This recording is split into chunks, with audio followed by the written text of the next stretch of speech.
What is up, everybody?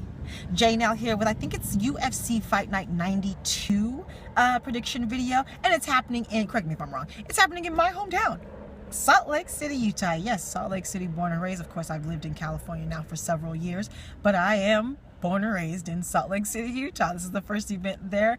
Kind of wish I was there, but anyway.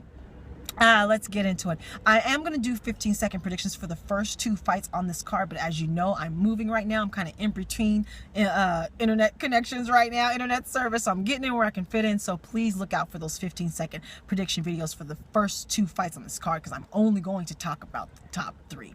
Now, I'm choosing Thales Latis to beat Chris Camozzi. I'm choosing Dennis Bermudez to beat Sonny Jason. Now, let's talk about the main event. When I heard this fight was happening, I got excited. If you don't know who Bruce Leroy is, you better ask somebody. That's Alex Caceres, and he's taking on Yair Rodriguez. And if you don't know who he is, you better ask somebody.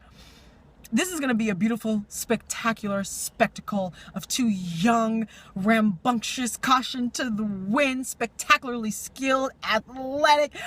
And trust me, I am not over-exaggerating.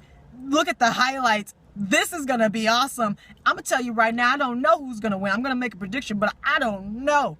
Let's talk about Bruce Leroy first.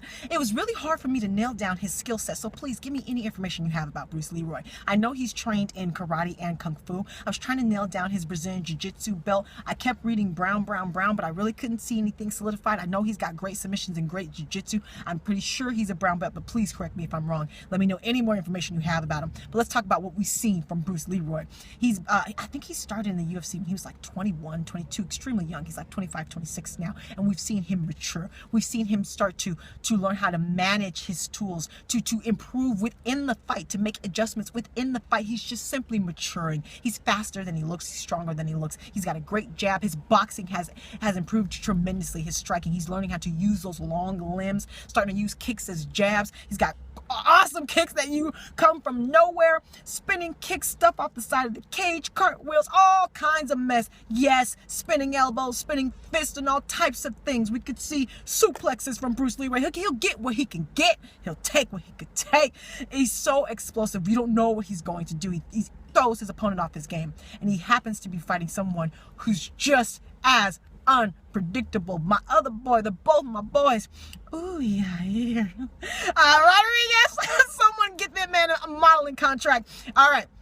You know he loves the Muay Thai extraordinaire. He's also got he does have a black belt in Brazilian Jiu-Jitsu. He's only 23 years old, I believe, 23, 24 the oldest, but I'm pretty sure he's just 23. We're looking to see him mature, looking to see, all eyes are on him, especially coming out of that Greg Jackson camp. He will learn how to be more accurate with his tools because he's got them all. Oh, okay. We're liable to see cartwheels and somersault kicks and spinning back heels and question mark kicks and no-tail kicks off the front and back leg and spinning stuff off the cage, all of that. And no, I am not over-exaggerating. Yair is amazing.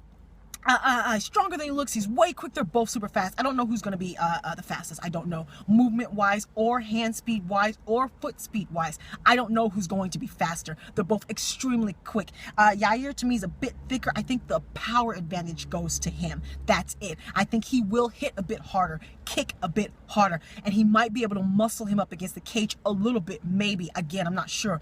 Alex is more of the veteran. He is the veteran here. He may be able to get things like leverage and mechanical things right because he's been in the octagon just simply longer. Also, if this fight goes 3 rounds, I do think that it will favor Alex more just simply because of his experience. I think he might get stronger as the fight goes on, whereas Alex just having so many eyes on him, having so many first round KOs and so many fight bonuses and things already.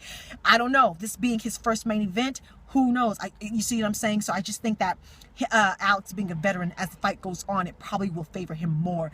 But again, I can't even say that with any certainty because they're both so explosive. They both could get excited because they both know how explosive the other one is. They're both stand-up fighters, so I can, if Yair, if it's apparent that Yair is stronger, that he's physically stronger, then I would advise him to do the dirty boxing thing. Work your Muay Thai off the cage. Work the Muay Thai off the cage, the dirty boxing, or even try to take him down, get some ground and pound in there, try to go for submission. If it's apparent that he is physically stronger, because otherwise we know that Alex Caceres has some slick submissions, submissions off the dirty boxing, off the cage, standing submissions, and on the ground. So you don't want to just be all willy-nilly, careless, being in close quarters when you got someone with slick submissions in close quarters. Now, as far as the reach advantage, I think Alex is a bit taller. Correct me if I'm wrong. If you see that you have the apparent reach advantage, that you fight the outside game and be less unpredictable, be more conservative. It might have to be how Tony Ferguson won against the newcomer there from the Greg Jackson camp as well, where he had to kind of go back to Barrera. He had to go back to fundamentals because Barrera, I think I'm saying his name wrong, was so unpredictable. Tony had to kind of counteract that and go back to the basics. So we might see that happen here. And I would advise that to Alex. So if we see that you both are too explosive, too unpredictable, Alex, maybe you revert back to the basics. And maybe that gets you work a basic game plan. You see that you got a jab working, you work that jab and have everything come behind that. Kind of get back to the basics there. Maybe wrestle him a bit. That's my advice to Alex. I think the fundamentals might actually work better for him in this fight because he's the veteran. Because they're both so unpredictable, so explosive. I think the fight favors Alex as it goes on. However, I do give the power advantage to Yair. And if there is a slight diversity in tools advantage, I also give that to Yair. Game plan. Jackson Camp against the MMA Lab, I believe, with Bruce Leroy. Both great camps, both good game plans, but how do you game plan for people who are so unpredictable you can't train from? I'm so excited. I don't know who's going to win, but I'm going with, ooh, Yair. And I think I'm just going with him because of my hormones. Because he's just so pretty. I could be wrong. It's so unpredictable, and I'll be excited for both men. I love both these fighters. They're both fighters to watch. I can't stress that enough.